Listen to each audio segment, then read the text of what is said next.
Hello and welcome to my channel. Today I'll be talking about all the things about setting up your own herbal grimoire. Stay tuned to learn about the books that I used on my research, and also I'll share a little bit about what my herbal grimoire looks like. It's really easy to create and really fun to go down that rabbit hole to go ahead and learn about our beautiful medicine all around us. Stay tuned.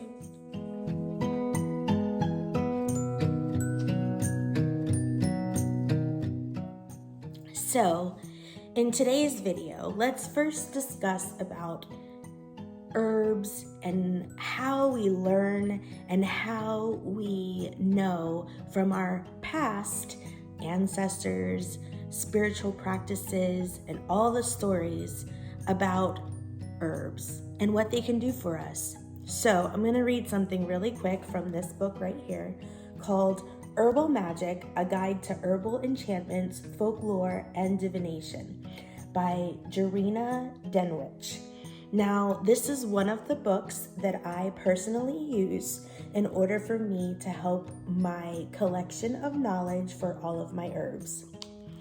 And one of the things in the introduction that this author says is, throughout history and throughout the world, herbs have played a major role in magic, religion, superstition, and divination, as well as the development of humankind.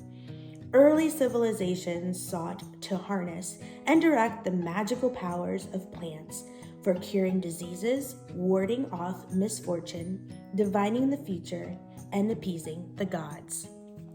So, I encourage you, then I definitely recommend you to get this book because this is one of my favorite books that gives you a clear and simple approach on how to learn about each of these beautiful, beautiful plants.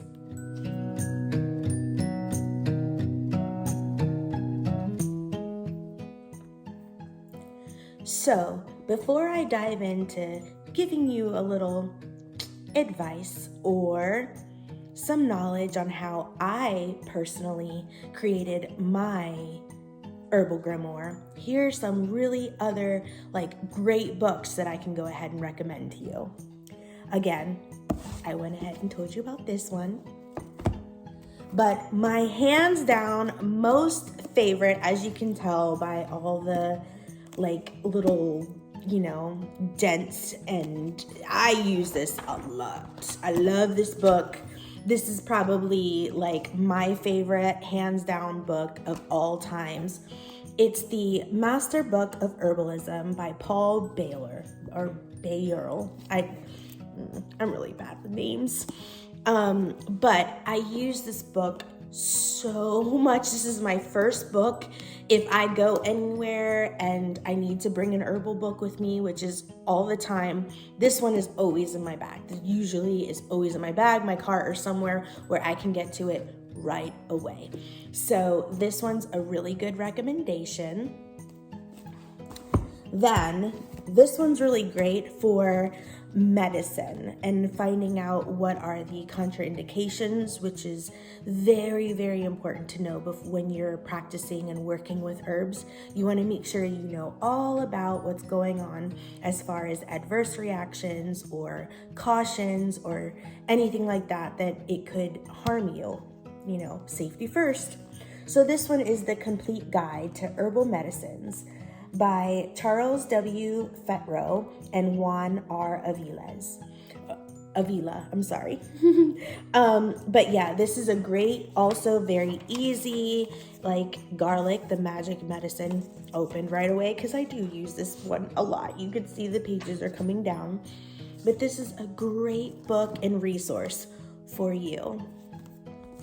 Another one, being here in the Appalachian mountains and all of that in Northeast Tennessee, I love Peterson's Field Guide to Medicinal Plants and Herbs, or anything that the Peterson Field Guides have is really amazing.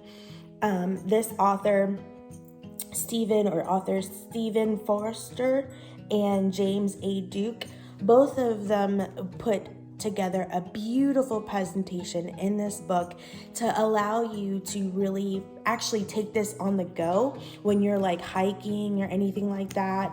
The pages are really nice and they feel really nice and help if there's rain or weather situations or dirt, you could just wipe it off. And it's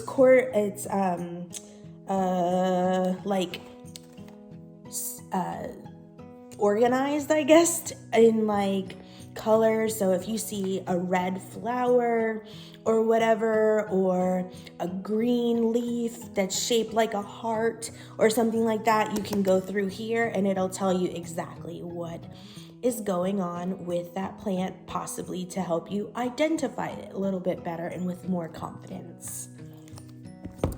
Another beautiful book that I really love is Back to Eden. Oh my gosh, this one's a really good one and helped me a lot with both of my schools when I was going ahead and putting together my initial Herbal Grimoires. So it really, really breaks down the folk magic or more folk medicine type stuff with a lot of detail from Mr. Jethro Claus. So it's a very good resource, and I promise, I know these are a lot of books and there's more, but every single one of them has a very, very, very good part into your herbal exploration. Also, we love Rosemary Gladstar. I'm not biased or anything, but I did go to one of her classes taught by Miss Rose in Florida. So I went through that program and it was very helpful with me creating my own Materia Medica, which also amped up my Herbal Grimoire book. So it's amazing. So Rosemary Gladstar is a very, very well-known, high, in all the magic stuff about the healing properties, all the medicinal properties, all the workings and recipes, and she has amazing books and schools and things like that. I promise you, you will not regret getting any of her books because they really, really break things down in a very simple way so that anyone, don't even have to be like an established herbalist, but anyone can pick up this book and make your own medicine or products for like skin, body, hair, all that stuff, recipes, things like that. And all of it is broken down and basically trying to go ahead and really dive deep into whatever ailment you're going through or what kind of healthy lifestyle that you would like to maintain. So, Miss Rosemary Gladstar, Medicinal Herbs, A Beginner's Guide. This is probably one of my first books I got when I got to school, and it was very, very easy for me to go ahead and dive into and also, follow.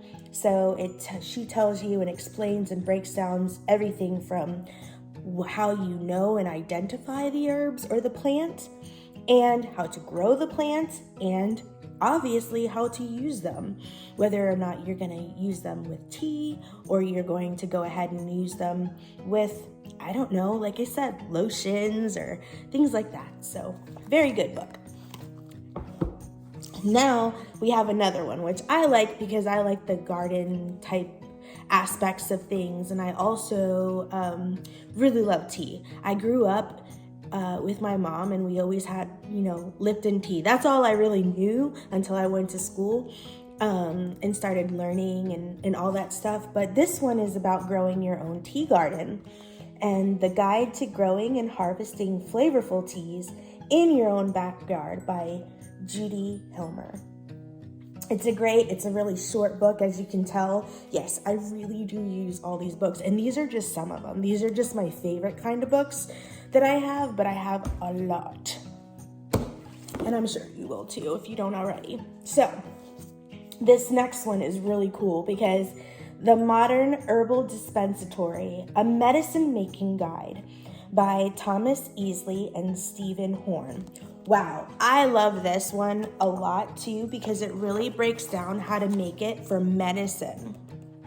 So, an herbal apothecary is basically a pharmacy or a home pharmacy or wherever you're going to have it, a medicine, but it's natural medicine. It's herbs, it's making and mixing and all that stuff. And this book really breaks down what to use with the herbs and the different herbs and how to use it for different things that you're trying to either help maintain or, not necessarily cure, but just, keep yourself healthy with herbs and plants. And I really like this book, and it feels really nice. The cover's like a velvety feel. I'm very much into like the textures and stuff like that.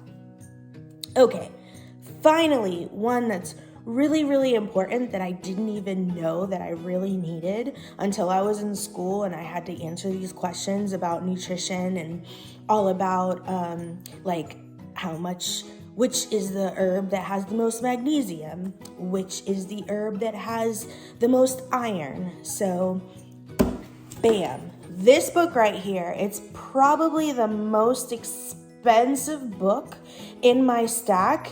But I promise you that this book itself is worth a lot if you really, really want to get into the whole Herbal Grimoire and Herbal Apothecary in your home, and making sure that you really nitpick about the nutritional and mineral factors and vitamin factors of each herb as much as you can from whatever's in this book. So this is Nutritional Herbology, a reference guide to herbs by Mark Pedersen.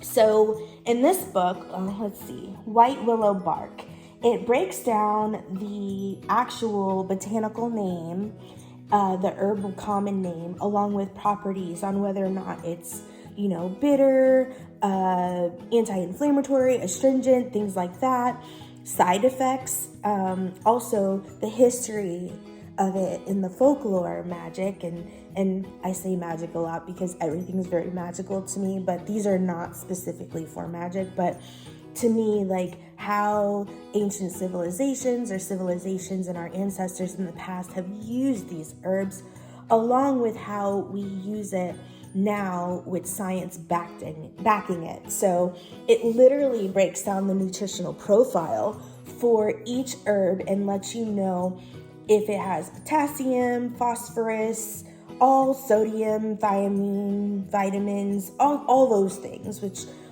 as you develop your own practice and you read these books and stuff, you'll start to understand how everything is broken down and how to utilize these books. But those are my recommendations, and those are the things these are my favorite books that I like to use daily. Anytime I am making a recipe, anytime I am teaching a class, anytime I'm just curious, I reach for these books. They're always either by my bed, in my purse, wherever I'm going on a plane, or whatever, or somewhere near me where I am going to be making medicine. So yeah, that's that.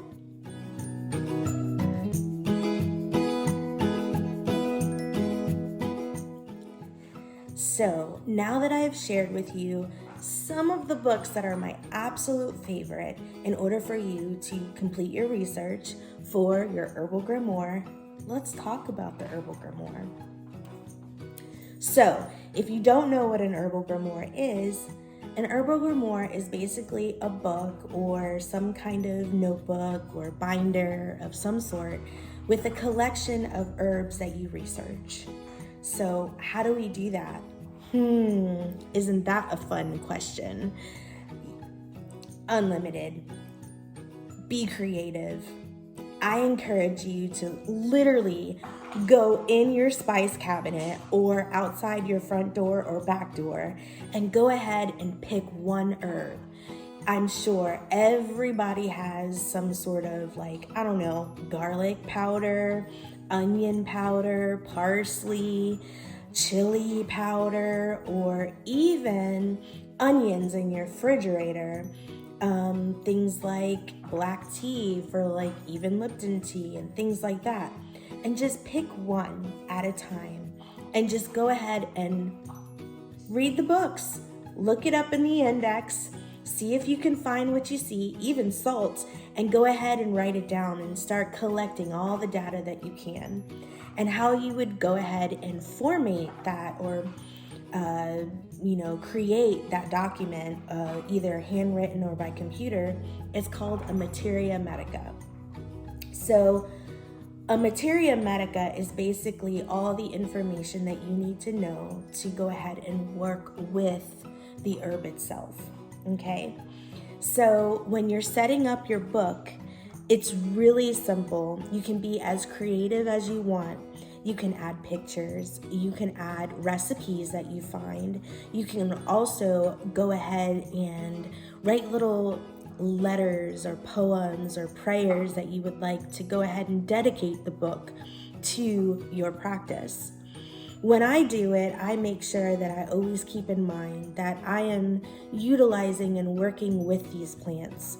I'm not using them. I'm not taking advantage of them.